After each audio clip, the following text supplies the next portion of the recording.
আচ্ছা, আগের দিন আমরা আমরা এটা 38th লেকচার, 38তম লেকচার এই সিরিজের।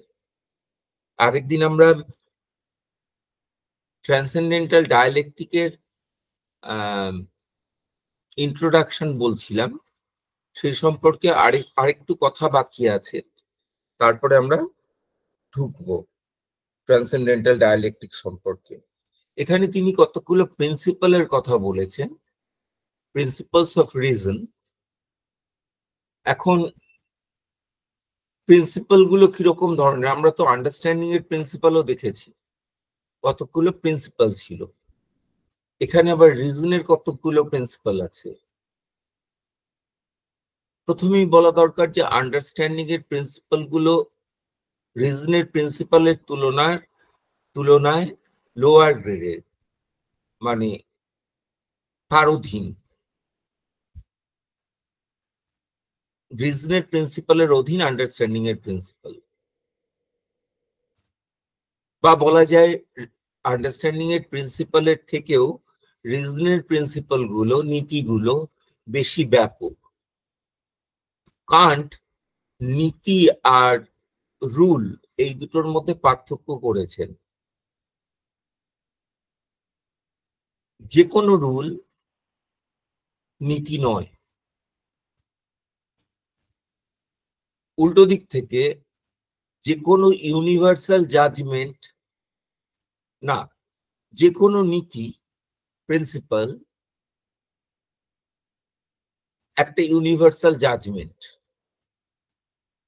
কিন্তু সব ইউনিভার্সাল জাজমেন্ট প্রিন্সিপাল নয়। কান্ট প্রিন্সিপাল সেগুলোকেই বলছেন যে জাজমেন্ট গুলো, ইউনিভার্সাল জাজমেন্ট গুলো আপ্রায়োরাই, এবং যেগুলো অন্য জাজমেন্ট এবং কনসেপ্টসকে ইউনিফাই করে, একত্রিত করে, সংঘবদ্ধ করে, কিংবা যার অধীনে অন্যান্য জাজমেন্ট থাকে, অন্যান্য জাজমেন্ট এবং প্রিন্সিপাল থাকে। এখন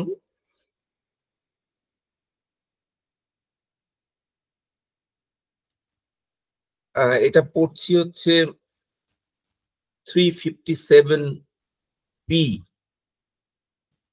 I would therefore call a cognition from principles that cognition in which I cognize the particular in the universal through concepts. তাহলে আমি তাকে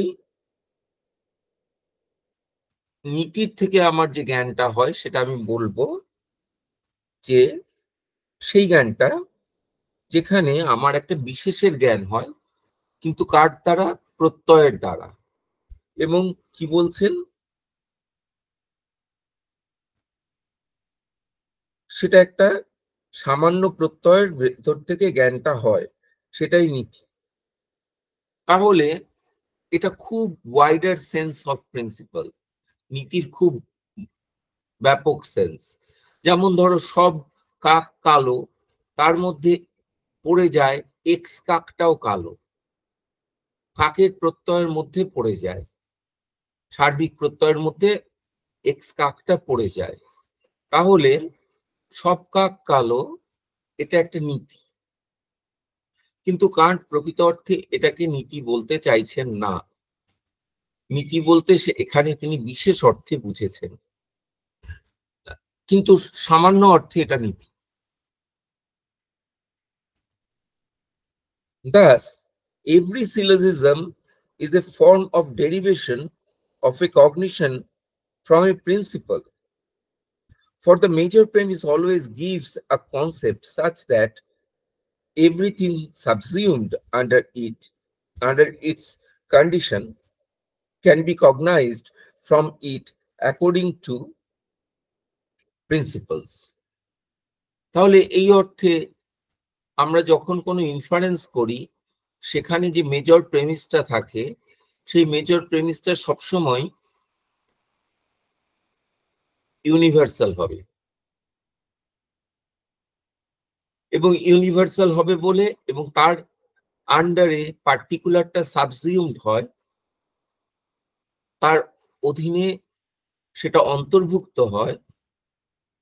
যেমন অল মেন আর মর্টালের মধ্যে অন্তর্ভুক্ত হয়ে যায় পার্টিকুলারটা যে all poets are mortal, poets গুলো সাব পার্টিকুলার গুলো, এখানে পার্টিকুলার এই অর্থে পার্টিকুলার গুলো সাবজিউমড হয়ে যায়, মানে পার্টিকুলার তুমি ultimately all poets are mortal, তার মধ্যে তুমি তারপরে লেভেলে নামলে রবীন্দ্রনাথ ইজ মর্টাল, এটাই তুমি এসে যাবে, পার্টিকুলারটা ইউনিভার্সালের সাবজিউমড হয়ে যায়। এখানে দুটো কথা কান্ট বলেছেন। দেখো, এই যে ইনফারেন্সের ইউনিভার্সাল প্রেমিসটা,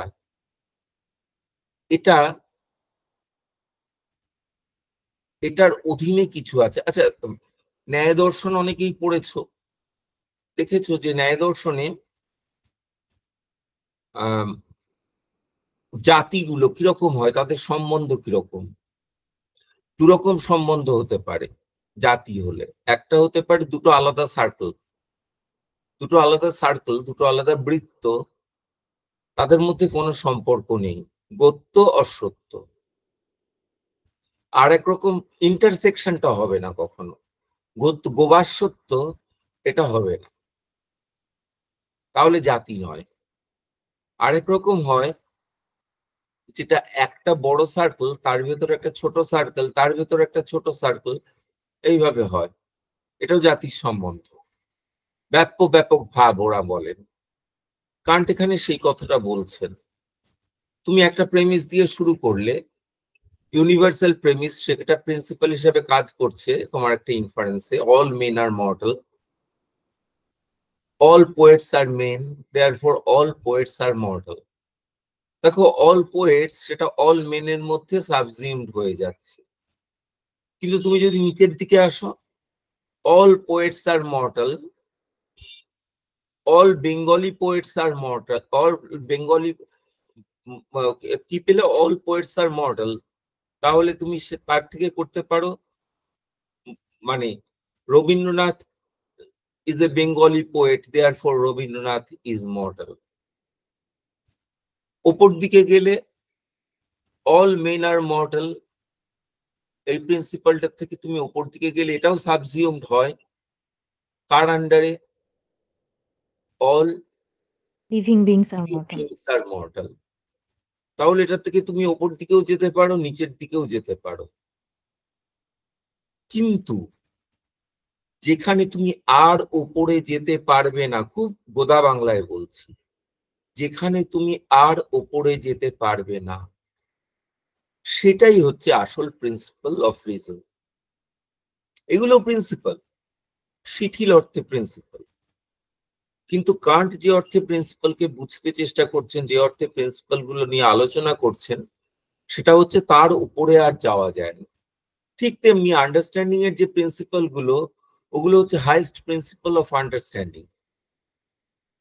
সেই হাইস্ট প্রিন্সিপাল গুলোর উপরে তুমি আর যেতে পারবে না। তোমার জ্ঞানার্জনের যে শক্তি, সে শক্তি যে নীতি অনুসারে চলে, অনেক নীতি অনুসারে চলে, কিন্তু সেগুলোর হায়ারার্কি আছে, ক্রমোচ্চতা, একটা ক্রমোচ্চতা নীতি মেনে চলে। একটা নীতির অধীনে আরো নীতি থাকে, সব নীতি কোনো নীতির অধীনে, কিন্তু এমন কিছু নীতি আছে যে নীতি অপর কোনো নীতির অধীনে নয়, সেইগুলোই হচ্ছে হাইয়েস্ট প্রিন্সিপালস, সেগুলো হাইয়েস্ট আপ্রায়োরের প্রিন্সিপাল। এখানে এটা প্রথম কথা, এই আপ্রায়োরের প্রিন্সিপাল নিয়ে আলোচনা করছেন কান্ট। এটা আমরা দেখেছি যে সেই প্রিন্সিপাল গুলো নিয়ে আলোচনা করেছেন আন্ডারস্ট্যান্ডিং এর রেসপেক্টে। আন্ডারস্ট্যান্ডিং এর দুটো এলিমেন্টস নিয়ে আলোচনা করেছেন, একটা এলিমেন্ট হচ্ছে এলিমেন্টস অফ আন্ডারস্ট্যান্ডিং, তার ভেতর কনসেপ্টস আছে, কনসেপ্টস গুলো এবং ক্যাটেগরি গুলো, সেটা নিয়ে একদিকের আলোচনা, আর একদিকের আলোচনা হচ্ছে এই প্রিন্সিপাল গুলো, আপ্রায়োরের প্রিন্সিপাল গুলো। আর রিজনের ক্ষেত্রেও কান্ট আপ্রায়োরের প্রিন্সিপাল গুলো নিয়ে আলোচনা করবেন, এই জেনারেল প্রিন্সিপাল গুলো, সাধারণ জেনারেল প্রিন্সিপাল গুলো নিয়ে আলোচনা করবেন না। কি বললেন, সব মেজর প্রেমিসই হচ্ছে একটা ইউনিভার্সাল প্রেমিস।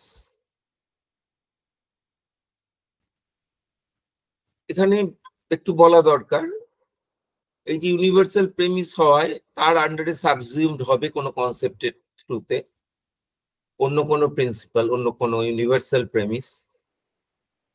এখন এটা হওয়ায় ইউনিভার্সাল প্রেমিস গুলো প্রিন্সিপাল বলে মনে হয়, বা এক অর্থে প্রিন্সিপাল, কিন্তু হাইস্ট প্রিন্সিপাল নয়। সেকেন্ড পয়েন্ট, যে এই প্রিন্সিপাল গুলো এম্পিরিক্যাল, যেমন অল মেন আর মর্টাল, এগুলো empirical generalisation. Kant empirical principle নিয়ে কনসার্ন নন, সায়েন্স কনসার্ন হতে পারে, কিন্তু কান্টের কনসার্ন নেই। কারণ কান্ট তো বলছেন আমি আপনারাই ফিলসফি করছি, কাজে আপনারাই প্রিন্সিপাল গুলো নিয়ে আমার কনসার্ন।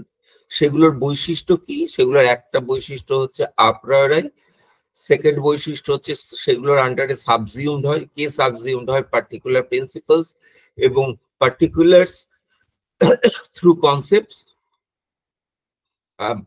থার্ড হচ্ছে যে মানে সেগুলো হাইয়েস্ট। তাহলে আপ্রায়োরাই, আপ্রায়োরিটি, সাবসাম্পশন অ্যান্ড মানে বিং হাইয়েস্ট, এই তিনটে বৈশিষ্ট্য হচ্ছে কান্ট যে প্রিন্সিপাল গুলো নিয়ে আলোচনা করছেন। ল গুলো বা রুল গুলো সেরকম নয়,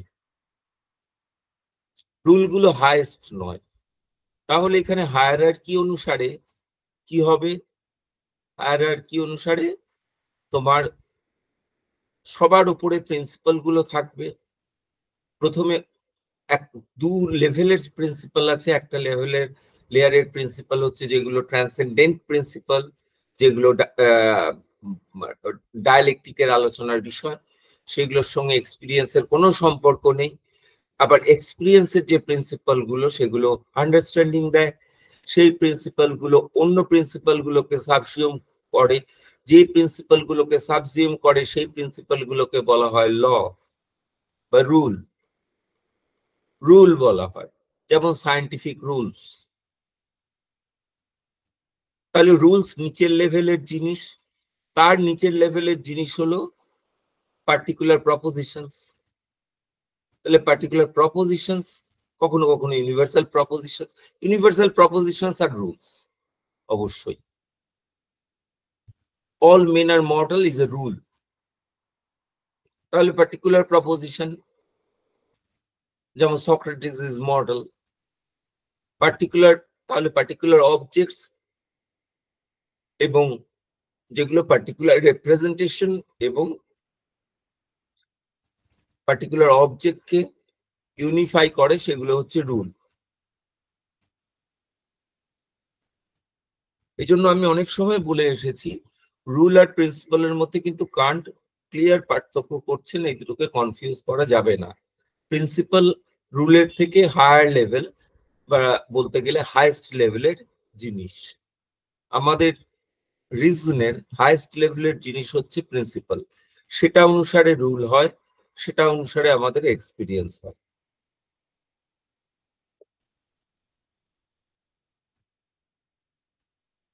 হলো এটা।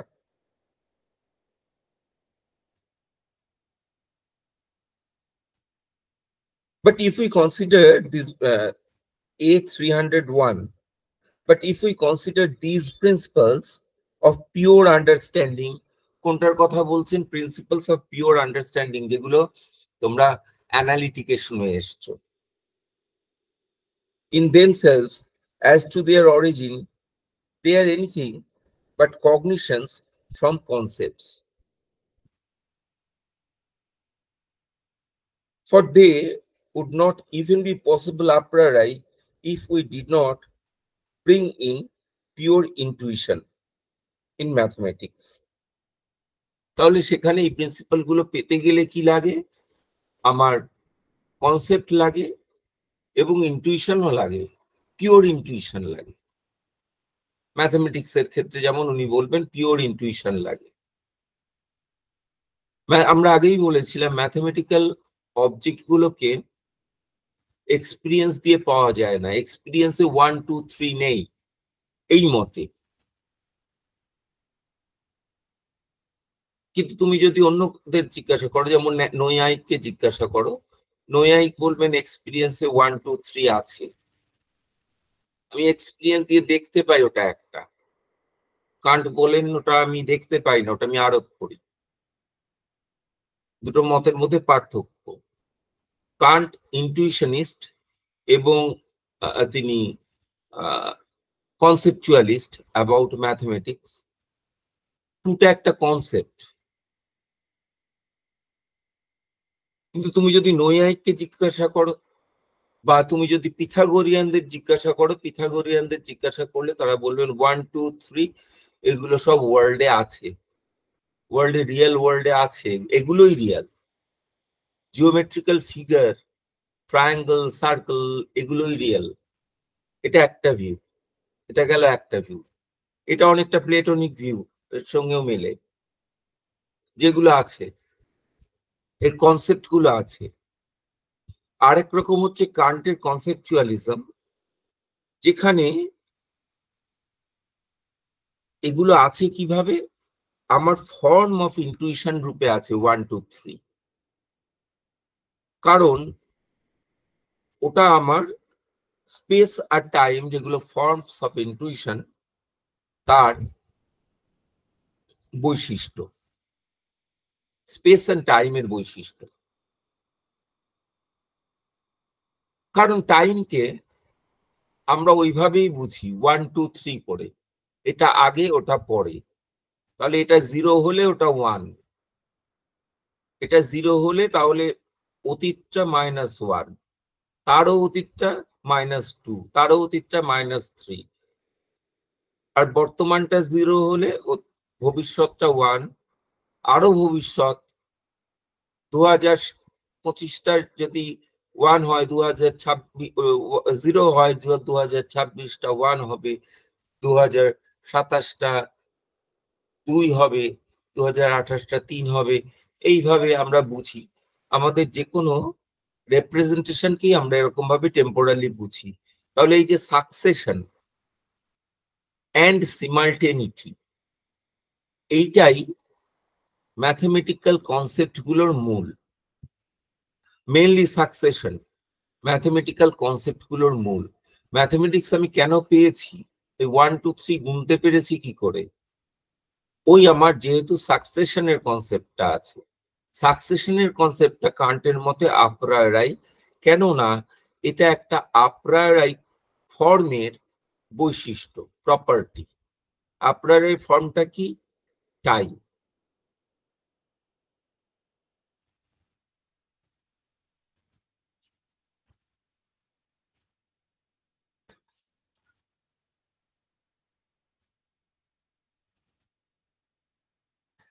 ঠিক তেমনি স্পেসের ক্ষেত্রেও তাই। স্পেসের ক্ষেত্রে এই যে the straight line is the shortest between 2 points, এটা আমি বুঝি কি করে, এটাও আপ্রায়রাই বুঝি।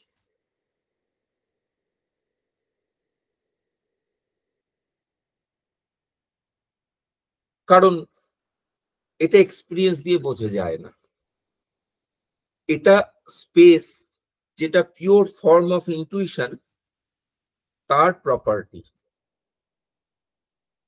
যেহেতু স্পেস আপ্রায়রাই, আর্গুমেন্টটা এরকম, যেহেতু স্পেস আপ্রায়রাই, সেই জন্য তার প্রপার্টি গুলো, স্পেশাল প্রপার্টি গুলো আপ্রায়রাই। অবশ্য কিছু special property, particular special property গুলো, কিন্তু জেনারেল স্পেশাল প্রপার্টি গুলো আপ্রায়রাই।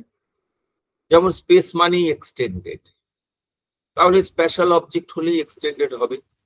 কিন্তু কতটা এক্সটেন্ডেড সেটা আপ্রায়রাই নয়।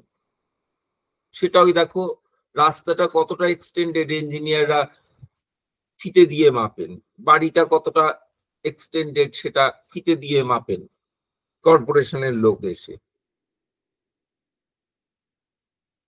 সেগুলো আপ্রায়রাই নয়। কিন্তু বাড়িটা যে এক্সটেন্ডেড, যেহেতু স্পেশাল অবজেক্ট, রাস্তাটা যেহেতু স্পেশাল অবজেক্ট এক্সটেন্ডেড, এবং তার একটা ফিগার আছে নিশ্চয়ই, সেটা সার্কুলার রাস্তা হতে পারে, মানে লুপ শেপড রাস্তা হতে পারে, সেটা ট্রায়াঙ্গুলার রাস্তা হতে পারে, যেরকম ধরনের রাস্তা হতে পারে, কার্ভড হতে পারে, কিন্তু সবই স্পেশাল। কিন্তু সেটা অ্যাকচুয়ালি কি, সেটা কিন্তু ইনটুইশনের বিষয়। কিন্তু সেটার যে একটা স্পেশাল প্রপার্টি গুলো কি কি আছে, জেনারেল স্পেশাল প্রপার্টি, সেগুলো কিন্তু আপনারাই। আরো ভিউ আছে, একদম ফর্মালিস্টরা আছেন যারা বলবেন এগুলো জাস্ট ফর্মস, মানে আমরা চিন্তা করে আবিষ্কার করেছি, এর সঙ্গে রিয়েলিটির কোনো সম্পর্ক নেই। হ্যাঁ, রিয়েলিটির সঙ্গে সম্পর্কটা কি, আমাদের কিছু কাজে সুবিধা হয়। আমি এমন জিওমেট্রিক্যাল সিস্টেম তৈরি করতে পারি যেগুলোর সঙ্গে রিয়েলিটির কোনো সম্পর্ক নেই। যেমন ধরো, ইউক্লিডিয়ান জিওমেট্রিটা খুব ভালোভাবে আমাদের এক্সপিরিয়েন্সিয়াল ওয়ার্ল্ডে কাজ করে, মানে মিডিয়াম সাইজ অবজেক্ট এবং অন আর্থ খুব ভালো কাজ করে। সেই জন্য আমরা জমি জমা মাপামাপি করি, যা করি সব ইউক্লিডিয়ান জিওমেট্রি অনুসারে। কিন্তু অল্টারনেটিভ জিওমেট্রি আছে, কনকেভ জিওমেট্রি, কনভেক্স জিওমেট্রি। সেগুলো কি, উত্তল জ্যামিতি, অবতল জ্যামিতি, সেই জিনিসগুলো কি? যদি উত্তল সারফেস হয়, যেমন পৃথিবীর সারফেসটা গোল, আমি খুব ছোট জায়গায় আমার জমিটা মাপছি, সেখানে গোল বোঝা যায় না, সেখানে ইউক্লিডিয়ান জিওমেট্রি লেগে যায়। কিন্তু আমি যদি অ্যাজ এ গ্লোব পৃথিবীটাকে টোটাল ধরি, তখন তো আর ওরকম ভাবে মাপতে পারবো না, এই পয়েন্ট থেকে ওই পয়েন্ট স্ট্রেট লাইন মাপতে পারবো না, এখানে স্ট্রেট লাইন মাপ, ওখানে স্ট্রেট লাইন মাপতে পারবো না, এখানে ট্রায়াঙ্গেল, সার্কেল সব ওইভাবে মাপি। আমার জমিটা রেক্ট্যাঙ্গুলার, আমি স্ট্রেট লাইন ধরে রেক্ট্যাঙ্গেল মাপতে পারি। কিন্তু তুমি কন্টিনেন্ট টু কন্টিনেন্ট যখন মাপছো, এই কন্টিনেন্ট থেকে ওই কন্টিনেন্টের দূরত্ব তুমি তো আর স্ট্রেট লাইনে মাপতে পারবে না, কারণ পৃথিবীটা গোল, ওখানে তো কোনো স্ট্রেট লাইন নেই, মাপবে কি করে? তখন তোমাকে অন্য জিওমেট্রি লাগবে, কনভেক্স জিওমেট্রি লাগবে সেখানে। তো সেরকম জিওমেট্রি আছে। এখন এই জিওমেট্রি গুলো যখন তৈরি হয়েছে, সেটা কিন্তু কোনোখানে কোথায় অ্যাপ্লাইড হবে সেই কথা ভেবে নয়, এটা আপনারাই তৈরি হয়েছে জাস্ট ভেবে যে স্পেসটা যদি এরকম হয়, স্পেসটা যদি ফ্ল্যাট হয় এবং 4 ডাইমেনশনাল হয়, তাহলে ইউক্লিডিয়ান জিওমেট্রি ইজ ট্রু। কিন্তু স্পেসটা যদি কনকেভ হয়, আমরা জানি না স্পেস কিরকম, তাহলে Euclidean geometry cannot be true. এটা কান্ট জানতেন না, Kant non Euclidean geometry, Riemannian geometry এ সমস্ত জানতেন না। স্পেসটা যদি ওরকম হয়, স্পেসটা যদি কনভেক্স হয়, তাহলে জিওমেট্রিটা অন্যরকম হবে। দেখো, স্পেসের ক্ষেত্রে কিন্তু ইউক্লিডিয়ান জিওমেট্রি তেমন কাজ করে না, কনকেভ জিওমেট্রি, কনভেক্স জিওমেট্রি কাজ করে। কেন? এখানে একটা বোর্ড থাকলে বলতে সুবিধা হতো। ধরো একটা একটা প্ল্যানেট, পৃথিবী, পৃথিবী সূর্যের চারিদিকে ঘুরছে, সে তো স্ট্রেট লাইনে ঘুরতে যাচ্ছে না এপার থেকেও পারে, সে একটা সার্কেলের মতন যাচ্ছে, সার্কুলার অর্ডারে যাচ্ছে।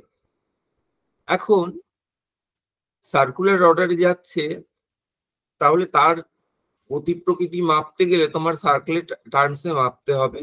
ডিস্টেন্সটা, একটা পয়েন্ট থেকে আরেকটা পয়েন্টের ডিস্টেন্স তুমি স্ট্রেট লাইনের পয়েন্টে মাপতে পারবে না, সেটার ক্ষেত্রফল তুমি স্ট্রেট লাইনের ফর্মে তুমি করতে পারবে না, সেখানে তোমাকে কনকেভ জিওমেট্রির ফর্মে করতে হবে।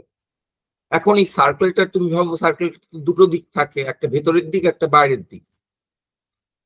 ভেতরের দিকটা যখন তুমি মাপছো ভেতরের দিক থেকে, তখন তোমার কনকেভ জিওমেট্রি লাগবে, আর বাইরের দিক থেকে তুমি যখন মাপযোগ করছো তখন তোমার কনভেক্স জিওমেট্রি লাগবে, দুরকম জিওমেট্রি লাগবে, কিন্তু ইউক্লিডিয়ান জিওমেট্রি লাগবে। কিন্তু যখন এইগুলো তৈরি হয়েছে তখন এইসব ভেবে তৈরি হয়নি, জাস্ট এগুলো ফর্মাল সিস্টেমে এরকম স্পেস হলে কি হবে এটা ভেবে তৈরি হয়েছে। তাই যারা ফর্মালিস্ট তারা বলবেন ম্যাথমেটিক্স, জিওমেট্রি এগুলো হচ্ছে ফর্মাল সিস্টেম, এর সাথে এক্সপিরিয়েন্সকে আমরা পরে জুড়ি, এক্সপিরিয়েন্সের সঙ্গে এগুলো জুড়ে জুড়ে তৈরি হয় না। বা কান্ট যেরকম বলেছিলেন যে আমাদের এক্সপিরিয়েন্সটাই এই অনুসারে আসে, একদম আসে না, যদি আসতো তাহলে এই অল্টারনেটিভ আর হতো না, ওই একরকমই হতো, যেরকম আমাদের এক্সপিরিয়েন্সের ফর্ম সেরকমই হতো, আমরা অল্টারনেটিভটা আর ভাবতে পারতাম না। এটা কান্টের সমালোচনা।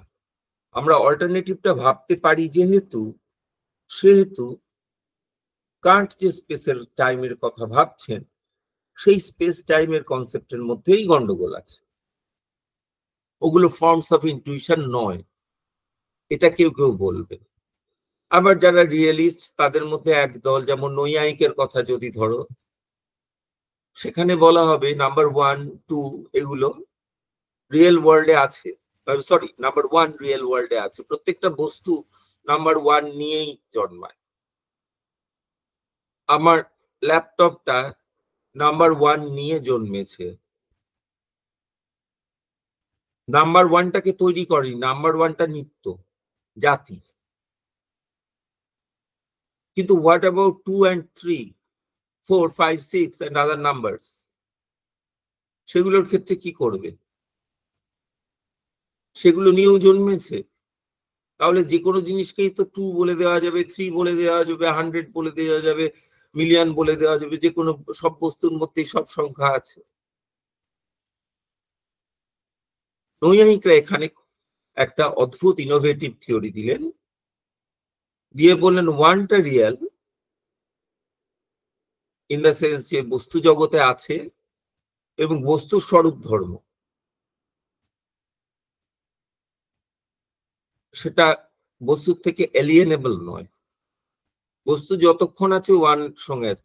যেমন মনুষ্যত্বকে আমি সৃষ্টি করি না, আমি জন্মালে মনুষ্যত্ব নিয়ে জন্মাই, ঠিক তেমনি কোনো বস্তু তৈরি হলে আমি জন্মালে এক নিয়ে জন্মাই, একটা আমি তৈরি করি না, একটা ছিল নিত্য, কিন্তু তার সঙ্গে কানেক্টেড হয়ে জন্মায়। এখন কিন্তু 2, 3, 4 এগুলো কি করে হবে? 2 নিয়েও জন্মেছি, 4 নিয়েও জন্মেছি, তাহলে তো আমাকে যে কোনো সংখ্যা দিয়ে বলে দেওয়া যায়, তা তো করি না।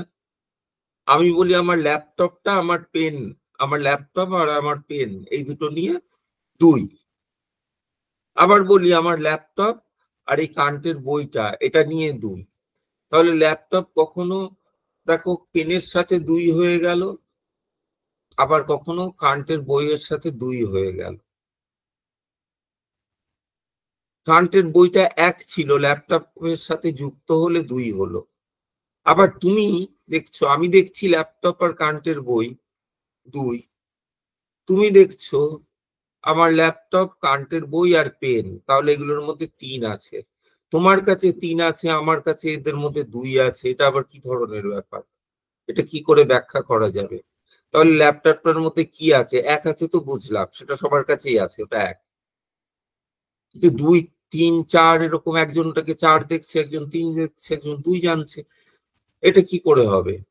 এই জন্য বলছেন 2, 3, 4 এই যে যাবতীয় বাকি সংখ্যা, এগুলো অপেক্ষা বুদ্ধি জন্য। কথাটার মানে কি? সংখ্যাটা ওই বস্তুতে থাকে, নিত্য থাকে না। আমার যখন বুদ্ধি হয়, সেই বুদ্ধি অন্য কিছুকে অপেক্ষা করে হয়।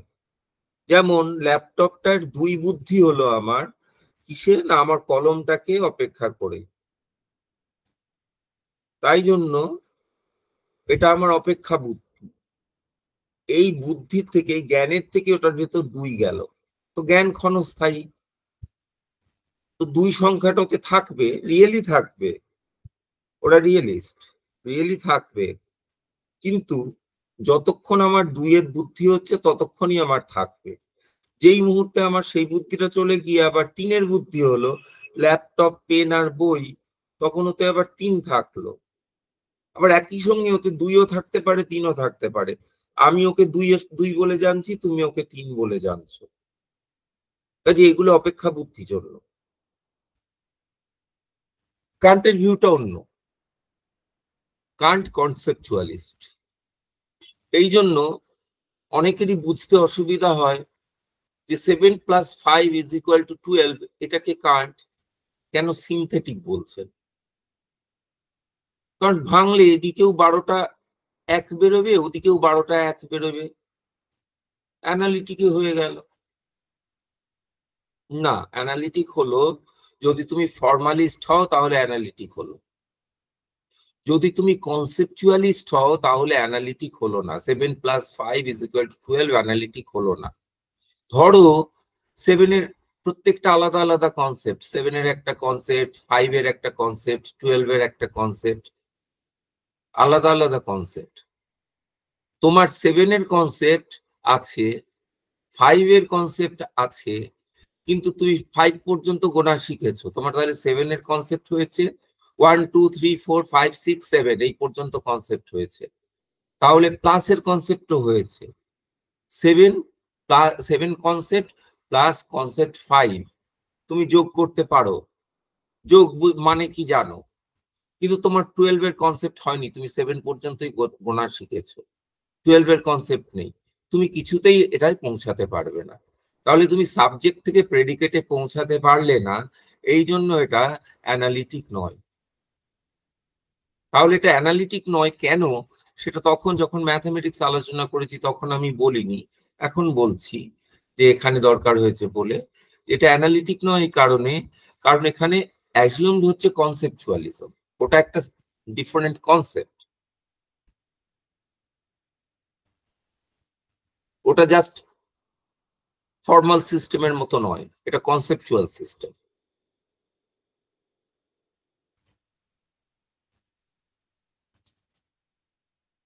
ওখানে তোমার একটা নতুন কনসেপ্ট ফর্মড হচ্ছে।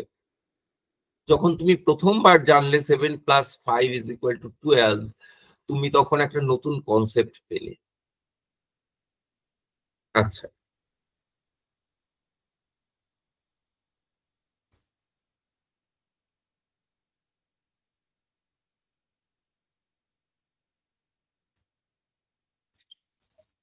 এটা খুব জেনারেল একটা কথা বলছেন। তারপরে 3B358, thus the understanding cannot yield synthetic cognitions from concepts at all. এ আবার কি ধরনের কথা বললেন? কনসেপ্ট থেকে সিনথেটিক কগনিশন দিতে পারবে না আন্ডারস্ট্যান্ডিং, একদমই দিতে পারবে না। এ তো এতদিন যা পড়ে এলাম তার থেকে একদম বিরোধী কথা। দাঁড়াও, সেন্টেন্সটা শেষ হয়নি। And it is properly these that I call principles absolutely. Nevertheless, all universal propositions in general can be called principles comparatively.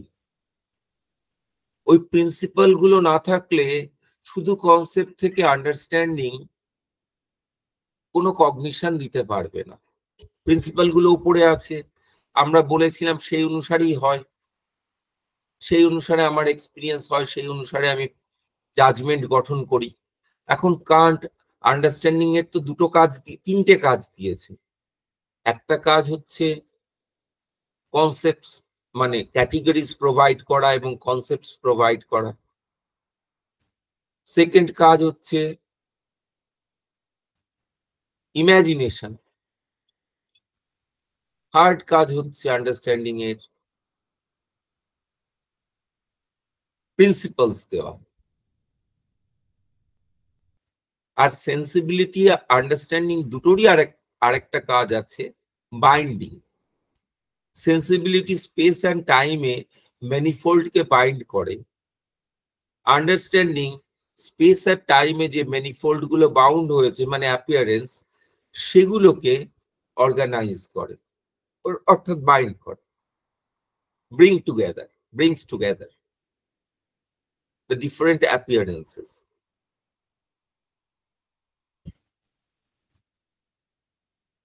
Therefore, the forms of sensibility and sensibility itself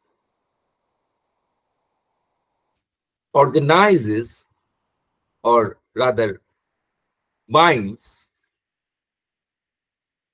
all that which is given in intuition, namely different sensations.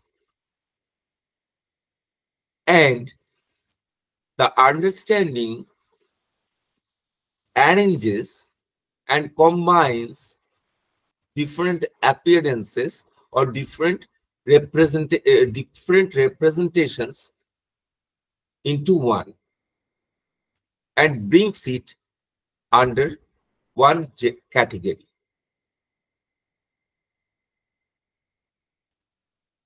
এইভাবে এরা এই কাজটা করে। তাই জন্য বলছেন general universal propositions in general can be called principles. যে কোনো ইউনিভার্সাল প্রপোজিশন কি প্রিন্সিপাল বলা যায়, বলে একটা ওয়ার্ড যোগ করছেন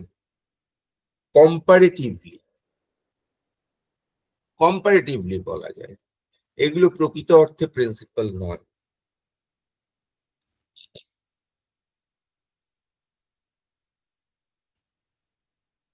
তেমনি আমাদের যেমন ল এর কথা উনি বলেছেন, যেমন আমাদের অনেক সিভিক ল আছে, এগুলো মোটেই আপ্রায়রাই নয়।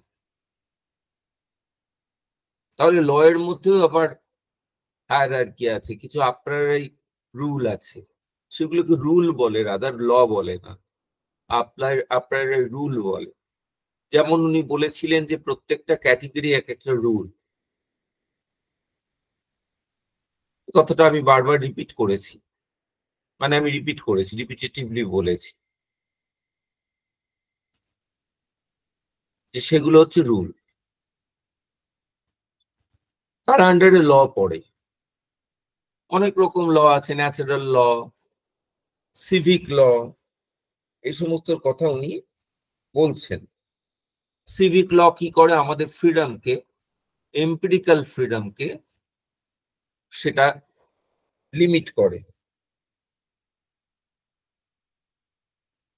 লজ অফ নেচার কি, সেটা ন্যাচারাল ইভেন্টকে লিমিট করে। ল এর সঙ্গে লটা কিন্তু, ল গুলো কিন্তু রাদার লিমিটেটিং, ব্যবর্তক, লিমিটেটিং, লিমিট করে দেয়। তুমি খেয়াল করে দেখো, মানে তুমি যে কোনো আইপিসি খোলো, সিআরপিসি খোলো, আর এখন কি যেন একটা নতুন হয়েছে, আমার নাম, হ্যাঁ বিআরএস না, বিআরএস কি, ভারতীয় ন্যায় সংহিতা না কি, ভারতীয় ন্যায় সংহিতা, ভারতীয় ন্যায় সংহিতা, হ্যাঁ ভারতীয় ন্যায় সংহিতা হয়েছে। ওইগুলোকে, আগের গুলোকে আইপিসি সিআরপিসি কে এক করে এটা ভারতীয় ন্যায় সংহিতা হয়েছে। তো এখানে তুমি এগুলো যদি দেখো, মোটামুটি একই, কিছু কিছু পাল্টানো হয়েছে, নাম্বার গুলো পাল্টে গেছে অবশ্যই।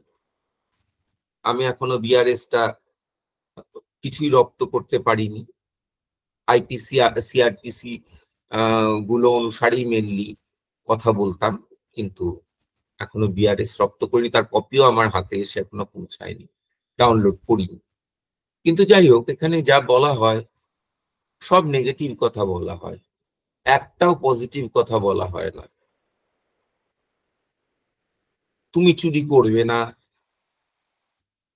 চুরি করলে এই শাস্তি হবে, তুমি পরের বউ নিয়ে পালাবে না, পালালে এই শাস্তি হবে, তুমি কাউকে ধাক্কা দেবে না, সব না না না না না, কোনোটা হ্যাঁ বলে না।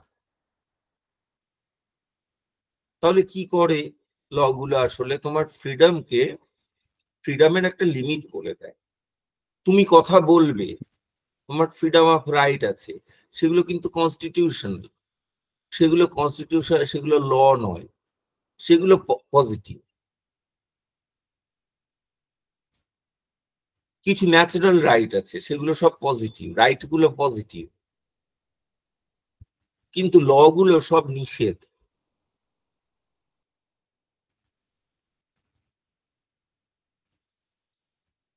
ন্যাচারাল ল গুলো সে অর্থে বিধি নিষেধের মধ্যে পড়ে না। ন্যাচারাল ল গুলো মানে যেগুলো ঘটে সেগুলোকেই বলে। কিন্তু যেগুলো সিভিক ল, যে কোনো ক্ষেত্রেই, সেগুলো কিন্তু বিধি নিষেধের মতন, মানে সেগুলো ল গুলো তোমায়, অন্তত মডার্ন সোসাইটিতে ল গুলো তোমায় কি করবে না সেটা শুধু বলে দেয়। কিন্তু তুমি যদি রিলিজিয়ানে যাও বা এনশিয়েন্ট টেক্সটে যাও, এনশিয়েন্ট কনসেপ্ট অফ ল, সেখানে কিন্তু ল গুলো ইনজাংশন, তোমায় কি করতে হবে সেটাও বলে দিয়েছে।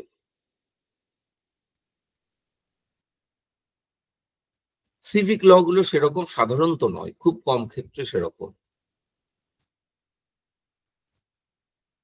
কিছু কিছু ক্ষেত্রে বলে, যেমন সরকার এরকম নোটিশ দিতেই পারে, এরকম একটা ল বানাতেই পারে যে, বা ল আছে এরকম, তোমায় ট্যাক্স দিতে হবে, ল আছে, এটা পজিটিভ, তুমি অমুক পরিমাণ ট্যাক্স দেবে, কি তোমায় আধার কার্ড বানাতে হবে, এই দেশে থাকতে গেলে তোমায় ভোটার কার্ড বানাতে হবে, এটা পজিটিভ কথা। সেগুলো কম, বেশিরভাগটাই লটা হচ্ছে নেগেটিভ। ওই জন্য বলছেন উনি, লিমিটেশন টু আওয়ার ফ্রিডম।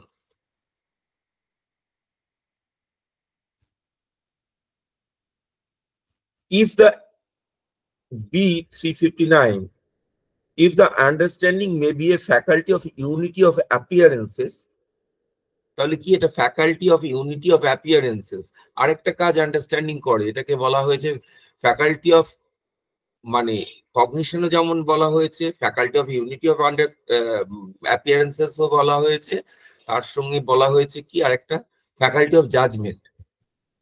কারণ ফ্যাকাল্টি অফ জাজমেন্ট বলে আলাদা কোনো ফ্যাকাল্টি স্বীকার করেনি, কারণ তোমার কগনিশন হতে গেলে জাজমেন্ট ফর্ম করতেই হবে, নাহলে কগনিশন হবে না, তাহলে এটা জাজমেন্ট অবধারণ গঠন করতেই হবে, কাজে এটা ফ্যাকাল্টি অফ জাজমেন্ট।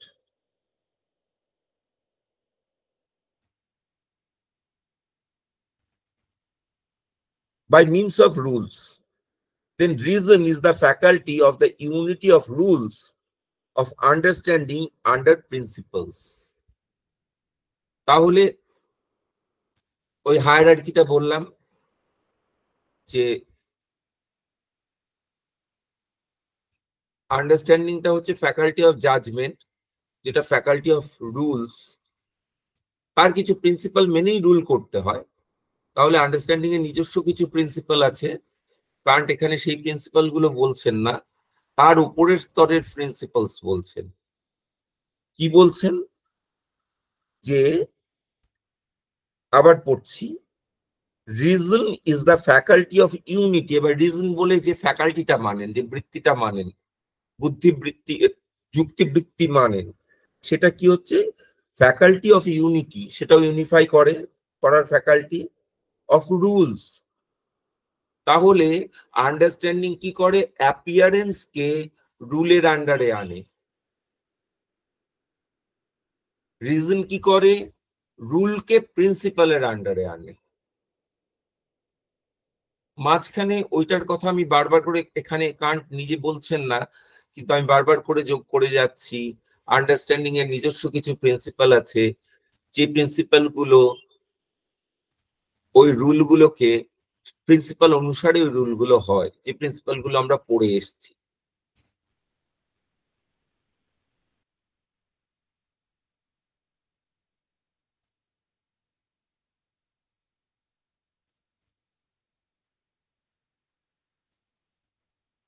যেমন আমরা পড়েছিলাম না যে, for every change there remains something which is unchanged, এরকম কিছু রুল আছে, প্রিন্সিপাল আছে। Thus, it never applies directly to experience or to any object, এই প্রিন্সিপাল গুলো কোন প্রিন্সিপাল? এটা রিজনের প্রিন্সিপাল। রিজনের প্রিন্সিপাল গুলো ডাইরেক্টলি তো অবজেক্টের ক্ষেত্রে যাবে না, সে ডাইরেক্টলি রুলের ওপর অ্যাপ্লাইড হবে এবং রুলগুলো অ্যাপিয়ারেন্সের ওপর অ্যাপ্লাইড হবে, but instead applies to the understanding. In order to give unity a priori through concepts to the understandings, manifold cognitions, which may be called the unity of reason. আগে বলেছিলেন unity of understanding, এখন বলছেন unity of reason. Reason সব কিছুকে unify করতে চায়, understanding এর যে প্রিন্সিপাল গুলো, যে রুল গুলো আছে, সেগুলোকেও ইউনিফাই করতে চায়। কিভাবে করতে চায় সেটা আমরা পড়ব, সেটা খুবই ইন্টারেস্টিং। এবং সেখানে আমাদের আগের অনেক পড়া, মানে যেগুলো আমরা এই লেকচার সিরিজের মধ্যে পড়িনি, সেগুলো সম্পর্কে খুব ইনসাইটফুল কথা বলবেন কান্ট। কিন্তু সেই জিনিসগুলো আমাদের জানা, কিন্তু এইভাবে হয়তো জানা নয়।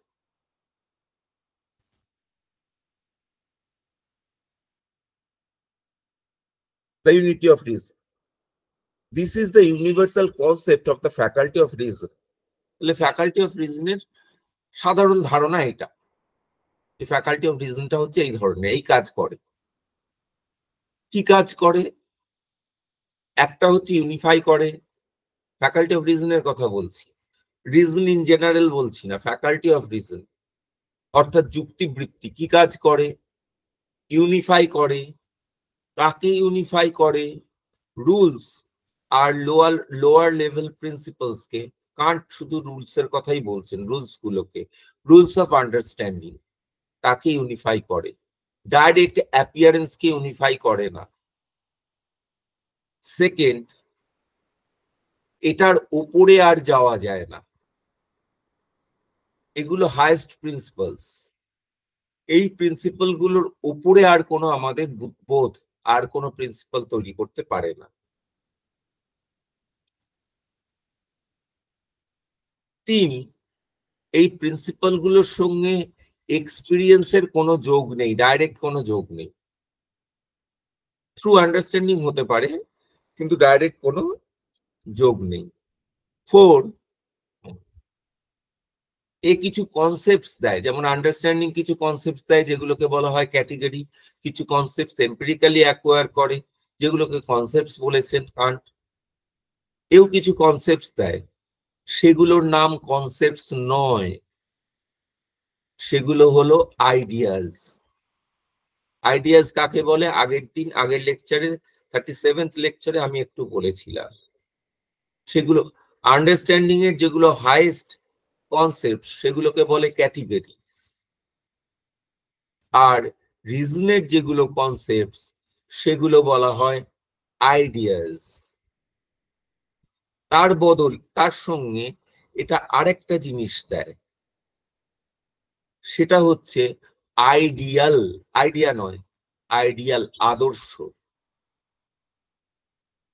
আদর্শ অনুসারে, কোনো একটা আদর্শ অনুসারে আমাদের জীবন চলে।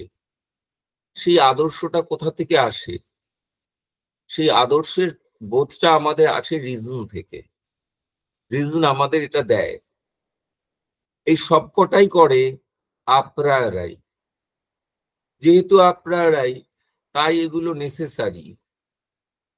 যেহেতু নেসেসারি, তাই এগুলোর অন্যথা হতে পারে না। এর মধ্যে রিজন আমাদের যে জিনিসগুলো দেয়, সেগুলো এমনই জিনিস যেগুলো সম্পর্কে আমাদের জ্ঞান হওয়া সম্ভব নয়। কান্টের অর্থে জ্ঞান, জ্ঞান মানে ওয়ার্ল্ডলি নলেজ, যে নলেজটা স্পেস টাইম নিয়ে হয়, সেটা এগুলো স্পেস টাইমের বাইরে, কাজে এগুলো জ্ঞানের বিষয় নয়। তাহলে কিরকম বিষয়? হ্যাঁ, খুব লুজ অর্থে জ্ঞানের বিষয়, বাংলায় যাকে জ্ঞান বলে তার বিষয়। আমাদের মিথ্যা জ্ঞানটাও তো জ্ঞান, ভ্রম জ্ঞানটাও জ্ঞান, সেই অর্থে জ্ঞানের বিষয়, নলেজ অর্থে নয়।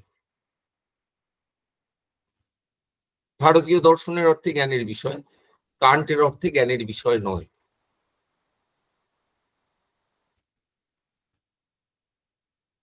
কারণ এগুলো সবই ভ্রম, ইলিউশন। কিন্তু ইলিউশন হলেও গুরুত্বপূর্ণ ইলিউশন।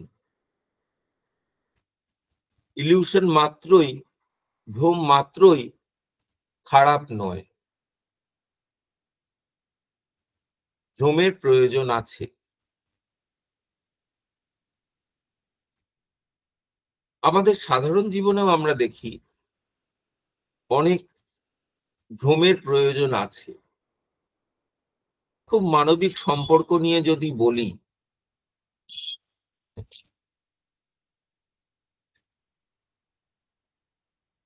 যে কেউ যদি এরকম ভাবে, ধরো একজন খুব বৃদ্ধ, সে ভাবে যে আমার সন্তান, সে হয়তো শয্যা শায়িত, সে যদি ভাবে যে আমার সন্তান খুব আমায় ভালোবাসে বলে সেবা করছে,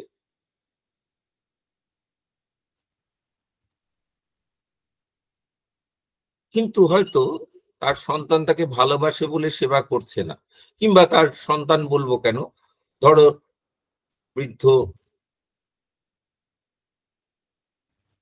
বা বৃদ্ধা শয্যাশায়ী, তার বৌমা তাকে খুব সেবা করছে, সে ভাবছে তার বৌমা এত সেবা করে বা আমায় খুব ভালোবাসে। আসলে ঘটনাটা ধরো এরকম, তার বৌমা তাকে ভালোবাসে না, বরং ভাবে যত তাড়াতাড়ি মারা যায় ততই ভালো, কারণ সম্পত্তি অনেক আছে, সম্পত্তি পেয়ে যাব। কিন্তু তার ছেলে তাকে ভালোবাসে, সেই বৃদ্ধাকে তার ছেলে ভালোবাসে।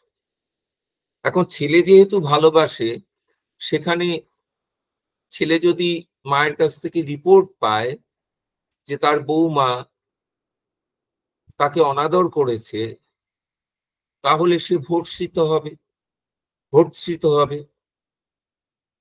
সেই ভয়ে সে ভালোবাসার অভিনয় করে। তাহলে সেই বৃদ্ধার এটা একটা মিথ্যা জ্ঞান যে আমার বৌমা, ওই ক্ষেত্রে আমার বৌমা আমায় খুব ভালোবাসে, বেশি আমায় সেবা করে। কিন্তু দেখো, এই মিথ্যা জ্ঞানটা তার জীবনে কিন্তু অত্যন্ত গুরুত্বপূর্ণ, এতটাই গুরুত্বপূর্ণ, এই জ্ঞানটা যদি না থাকে, বরং সত্যিটা তিনি জেনে যান যে আমায় ঘৃণা করে, এবং ছেলে বাড়ি থাকে না সারাদিন, আমার যার সঙ্গে সারাদিন কাটাতে হয় সে আমায় ঘৃণা করে, মনে মনে জোর করে আমায় সেবা করে বা বাধ্য হয়ে আমায় সেবা করে, সেটা জানলে তিনি হয়তো আত্মগ্লানিতে যে কদিন বাঁচার তার থেকে অনেক কম বাঁচবে। কাজে এই ভ্রমটা নিয়েই তিনি সুখে আছেন, এবং এই ভ্রমটা তার জীবনে অনেক গুরুত্বপূর্ণ। এরকম আমরা জীবনে প্রচুর উদাহরণ পাই যেখানে ভ্রম, আমরা একটা ভ্রান্তি নিয়ে বেঁচে থাকতে ভালোবাসি, এবং সেটা আমাদের বেঁচে থাকার সহায় হয়।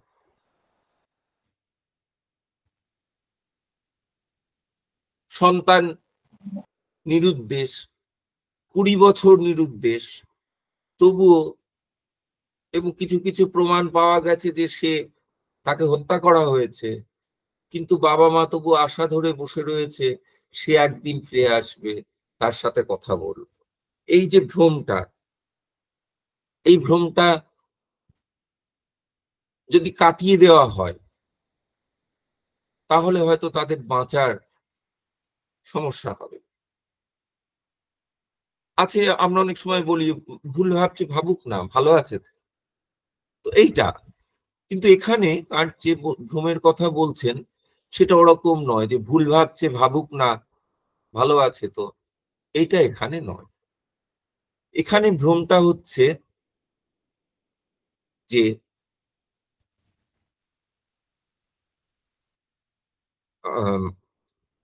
কাটিয়ে দিলেও, ভ্রমটা কাটিয়ে দিলেও ভ্রম কাটে না।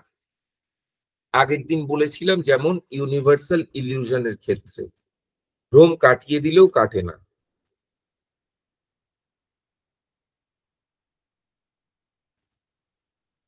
এখন এখানে কান্ট মূলত তিনটে জায়গা ধরেছেন। এটা তো মেটাফিজিক্স করছেন, মেটাফিজিক্সের তিনটে জায়গা ধরেছেন। একটা জায়গা হচ্ছে কোন কোন জায়গায় ভ্রম হয়, একটা জায়গা হচ্ছে যেটা রেশনাল সাইকোলজি বলে তিনি বলছেন, যেখানে সেলফ নিয়ে আলোচনা করা হয়, সেলফের মেটাফিজিক্স নিয়ে আলোচনা করা হয়, সেখানে ভ্রম হয়। আরেকটা ভ্রমের কথা বলছেন যে যে জায়গাটায় আমরা কসমোলজির ক্ষেত্রে ভ্রম হয়। কসমোলজি মানে সৃষ্টি তত্ত্ব, জগতের সৃষ্টি স্থিতি বিলয়, এটাকে সৃষ্টি তত্ত্ব বলা হয়। জগতের সৃষ্টি হলো কি করে, এই সমস্ত প্রশ্ন, জগৎ কোথা থেকে এলো, এই সমস্ত প্রশ্ন তোলা হয় কসমোলজিতে। তোমরা কসমোলজি পড়েছো প্রচুর, সাংখ্যের কসমোলজি, এরকম ন্যায়ের কসমোলজি, বৈশেষিকের কসমোলজি, তোমরা পড়েছো। সেটা কসমোলজি।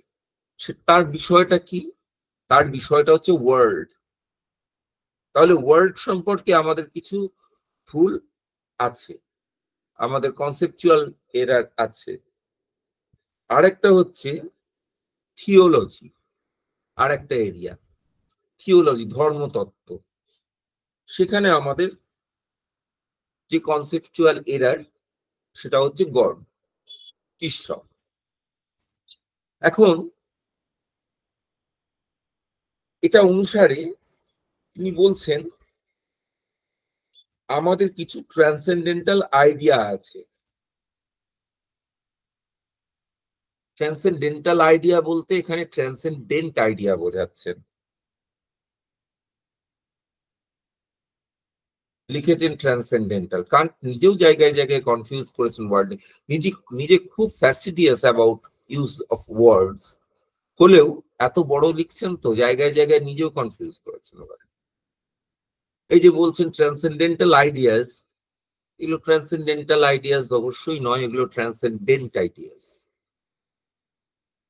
আইডিয়াস মাত্রই ট্রান্সেন্ডেন্ট, ট্রান্সেন্ডেন্টাল নয়। ট্রান্সেন্ডেন্টাল আর ট্রান্সেন্ডেন্টের পার্থক্য আগে বলেছি, আছে। পার্থক্যটা কি সেটা আগে বলে দিয়েছি।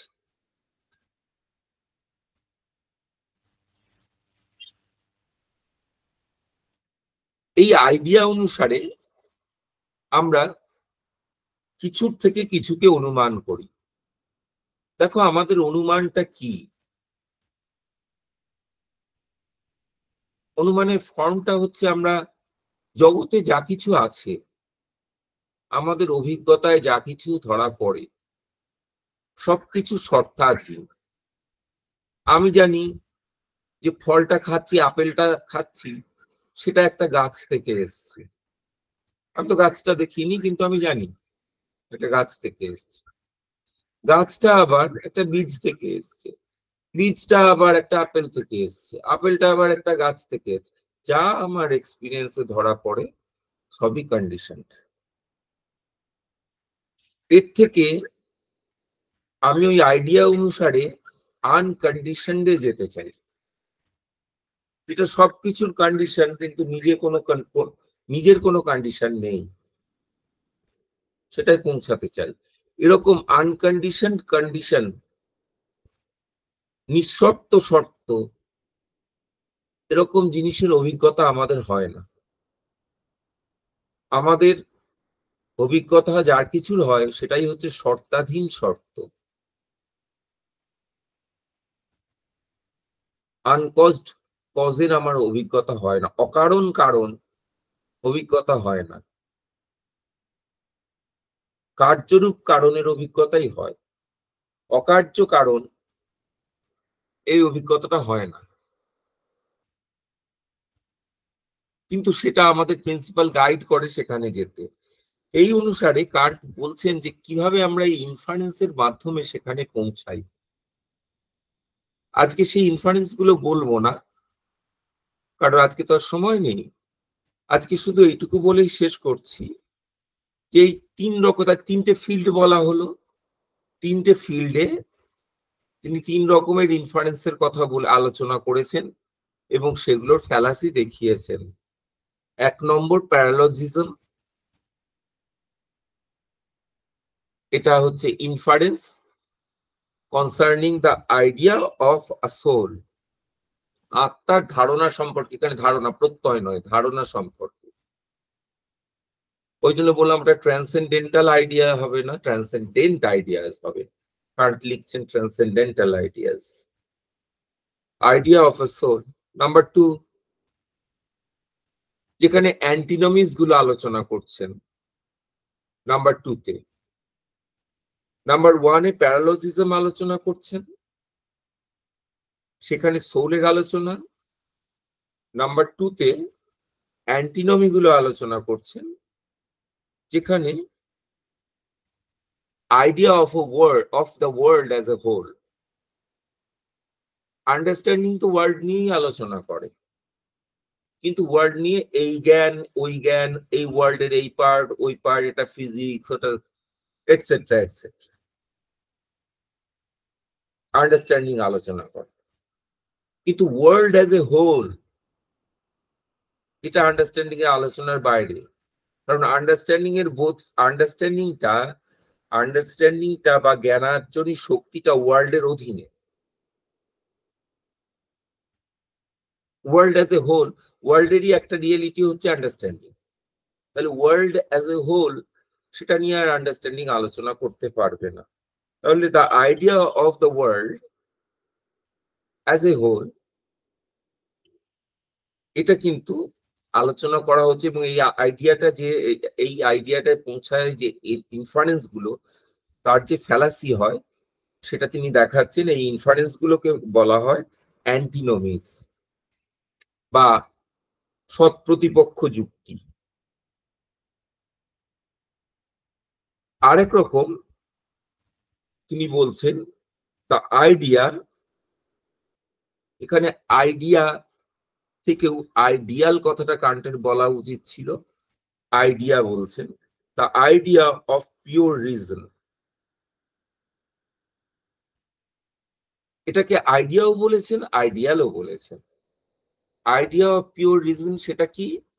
সেই আইডিয়া দা আইডিয়া বলছেন, আগের গুলোকে বলছেন আইডিয়া, এটাকে দা আইডিয়া বলছেন, মানে এটা হাইয়েস্ট আইডিয়া, সোলের আইডিয়া, ওয়ার্ল্ডের আইডিয়া, তার উপরে এই আইডিয়াটা, কারণ এটাকে আবার আইডিয়াল বলবেন। The idea of pure reason সেটা হচ্ছে inferences concerning the idea of God, গডের আইডিয়া নিয়ে। গডকে তিনি আইডিয়ালও বলবেন, আবার গডের আইডিয়া নিয়েও আলোচনা করেছেন, সেখানে ইনফারেন্সেস গুলো আলোচনা করেছেন। ওইখানেই উনি আলোচনা করেছেন তোমরা যে আর্গুমেন্ট গুলো পড়ে এসছো for the existence of God, সেই আর্গুমেন্ট গুলোর কোথায় ফ্যালাসি আছে সেটা বলবেন। ওই যে cosmological argument, ontological argument, cosmological argument, teleological argument. Teleological আর্গুমেন্টটাকে অবশ্য উনি টেলিওলজিক্যাল আর্গুমেন্ট বলেননি, উনি টেলিওলজিক্যাল আর্গুমেন্টটার অন্য নাম দিয়েছেন, কিন্তু তিনি অ্যাকচুয়ালি এটাই কিন্তু মানে প্রমাণ করতে চেষ্টা করছেন।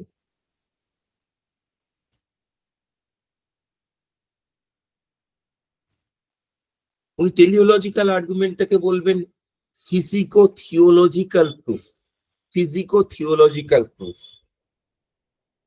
বলবেন। কেন বলবেন সেটা আমরা ব্যাখ্যা করব। আর অন্টোলজিক্যাল আর্গুমেন্ট, কসমোলজিক্যাল আর্গুমেন্ট এবং ফিজিকো থিওলজিক্যাল আর্গুমেন্ট বা প্রুফ এই তিনটে প্রুফ নিয়ে উনি আলোচনা করেছেন, এবং তিনটে প্রুফই যে গন্ডগোলে তার মধ্যে ফ্যালাসি হচ্ছে, ট্রান্সেন্ডেন্টাল ফ্যালাসি হচ্ছে, সেটা তিনি দেখাতে চেষ্টা করছেন। এবং এই তিনটে প্রুফ ইন অর্ডার মানে এই অর্ডারে বুঝতে হবে। অন্টোলজিক্যাল প্রুফে যেহেতু ফ্যালাসি হচ্ছে, এবং কসমোলজিক্যাল প্রুফটা যেহেতু অন্টোলজিক্যাল প্রুফের উপর ডিপেন্ড করে, তাই কসমোলজিক্যাল প্রুফেও ফ্যালাসি হচ্ছে। এবং কসমোলজিক্যাল প্রুফের উপর যেহেতু ওই ফিজিওথিওলজিক্যাল প্রুফটা ডিপেন্ড করে, সেহেতু এবং আলটিমেটলি সেটা তাহলে ডিপেন্ড করে অন্টোলজিক্যাল প্রুফের উপর। অন্টোলজিক্যাল প্রুফটাই অবৈধ, তাহলে সেখানে কিন্তু মানে ফিজিওথিওলজিক্যাল প্রুফটাও অবৈধ। এইভাবে তিনি এগোবেন। আমরা পরের দিন সেলফের আলোচনায় ঢুকবো, আর্গুমেন্ট গুলো বলবো। এখানেই আমাদের কান্ট ইন্ট্রোডাকশনে যা যা বলেছেন এই ট্রান্সেন্ডেন্টাল ডায়ালেক্টিকে, সেটা আমাদের শেষ হয়ে গেল। তোমাদের কোনো প্রশ্ন থাকলে বলো, না হলে আমি এখানেই খতম করি। প্রশ্ন যখন নেই এবং আগামী